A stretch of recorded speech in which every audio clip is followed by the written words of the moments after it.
Hello everyone, standard 11th में last video में हमने टाइप्स ऑफ सेक्रेटरी में अलग अलग टाइप्स देखे थे। Secretary of embassy, departmental secretary, ये सारे। आज के इस वीडियो में हम हमारा जो लास्ट टाइप है एसोसिएशन और ट्रेड सेक्रेटरीज, उसके बारे में सीखेंगे। So let's get start. As human civilization advanced, the form, scope, range, or cultural economy and society change. So, economic, social, political, and cultural institution and union need secretaries. The various type of secretaries are as. अब यहाँ पे जैसे जैसे time change होता गया वैसे वैसे secretaries की नीड्स जो है, उनका स्कोप जो है वो चेंज होते गए। अब यहाँ पे अलग अलग यूनियन सेक्रेटरीज के बारे में आपको दिया हुआ है। तो फर्स्ट यहाँ पे है student union secretary.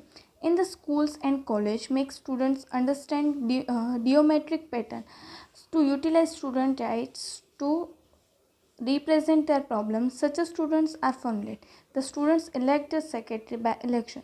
Such a elected persons is known as popular as GS. अब यहाँ पे स्टूडेंट्स एंड कॉलेज में स्टूडेंट क्या करते हैं, अपनी जो प्रॉब्लम्स होती हैं, उनके जो राइट्स होते हैं, उनका यूटिलाइज करने के लिए वो एक रिप्रेजेंटेटर की अपॉइंट करते हैं, दैट इज़ कॉल्ड GS। और वो सिलेक्शन करने के बाद, इलेक्शन करने के बाद, वो सारे स्टूडेंट्स के राइट्स जो हैं, वो राइट्स को वो जो उनकी ड्यूटीज़ होती है, वो सारे उनके हक, उनकी प्रॉब्लम्स को सुनना और उनकी प्रॉब्लम का सॉल्यूशन लाने का काम कौन करता है? GS। Second is club secretary.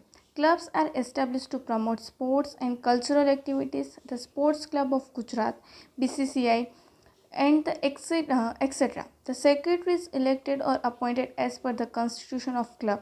The function of secretary is to manage club according to the need and prevailing law. अब यहाँ पे क्लब सेक्रेटरी में क्या होता है कि अलग अलग स्पोर्ट्स एंड कल्चरल एक्टिविटीज़ जो होती हैं, उन कल्चरल एक्टिविटीज़ को संभालना, उन्हें प्रमोट करना। अब यहाँ पे आपको उसके एग्जांपल्स दिए कि स्पोर्ट्स क्लब हो या गुजरात क्लब जो है BCCI है। फिर अलग अलग जो क्लब्स होते हैं उनका काम क्या होता है, उनके सेक्रेटरीज का कि स्पोर्ट्स एक्टिविटीज़ को इम्प्रूव करना और उन्हें प्रमोट करना। और उनका काम क्या होता है कि जो उन्हें कॉन्स्टिट्यूशन के अकॉर्डिंग जो उन्हें काम दिया गया वो सारे काम करना।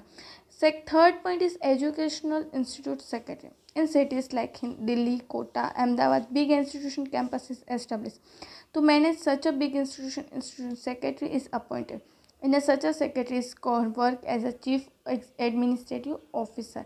अब यहाँ पे दिल्ली है, कोटा है, अहमदाबाद साइड जो है अलग अलग कैंपस बनाए जाते हैं और उस कैंपस को मैनेज करने के लिए जो पर्सन्स के हम अपॉइंट करते हैं, that is called the education institute secretary. Fourth point is labor union secretary. The worker who are working in different areas formulate labor union to represent their demand, problem before authority, government. अब यहाँ पे अलग अलग areas में काम करते तो वो क्या करते, लेबर यूनियन बनाते कि अगर उन्हें कोई भी प्रॉब्लम हो तो प्रॉब्लम का इजीली सॉल्यूशन लेके आ सकें। As for example in India INTUC, underline कर लीजिएगा इसका full form, Indian National Trade Union Congress, and ITUC, International Trade Union Confederation union are active. अब यहाँ पे ये जो दो ट्रेड यूनियन है वो एक्टिव हैं। This union appoint secretary to represent the demand before the respective authority. In 1922, the ex-president of Shri VV Giri established Akhil Bharatiya Rail कर्मचारी संघ। अब यहाँ पे आपको अंडरलाइन कर लीजिएगा, इन 1922 एक्स प्रेसिडेंट जो थे उन्होंने क्या किया, अखिल भारतीय रेल कर्मचारी संघ की एस्टेब्लिशमेंट की।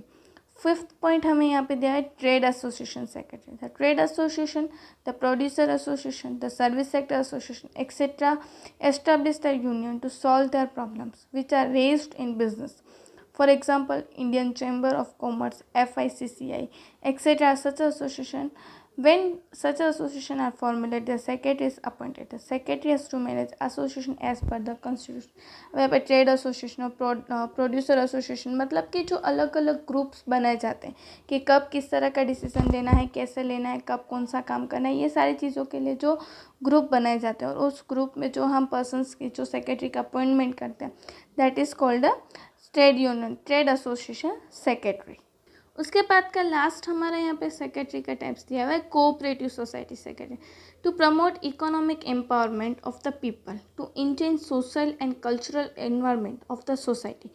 Cooperative society credit cooperative societies are established.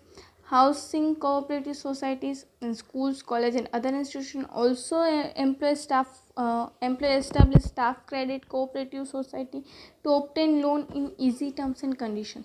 अब यहाँ पे इकोनॉमिक पावर को इम्प्रूव करना, प्रमोट करना, सोशल एंड कल्चरल एनवायरनमेंट में चेंजेस लाने के लिए अलग अलग सोसाइटीज़ की, कोऑपरेटिव सोसाइटीज़ की, क्रेडिट कोऑपरेटिव सोसाइटीज़ की अपॉइंटमेंट होती है। वहाँ पे क्या होता है कि इजीली हम लोन्स जो हैं वो हम ऑब्टेन कर सकते हैं, सारे टर्म्स एंड कंडीशंस जो वहाँ के ईजी होते हैं। In such a cooperative societies appointed and elected, the secretary has to manage cooperative society as per the constitution and rules and regulations of secretary. अब यहाँ पे भी क्या करना पड़ता है, जो सेक्रेटरी के हम अपॉइंटमेंट करते हैं उसे सारे रूल्स एंड रेगुलेशंस के अकॉर्डिंग काम करना पड़ता है और उसे जो ड्यूटीज़ दी जाती है वो सारी ड्यूटीज़ जो उसे फॉलो करनी पड़ती है। सो आज के इस वीडियो के साथ साथ हमने इस चैप्टर में देखा कि सेक्रेटरी का मीनिंग क्या है, कितने टाइप्स के सेक्रेटरी होते हैं और उनका काम क्या होता है, ये सारी चीज़ें। इन द नेक्स्ट वीडियो हम हमारे न्यू चैप्टर के साथ मिलेंगे। Thank you.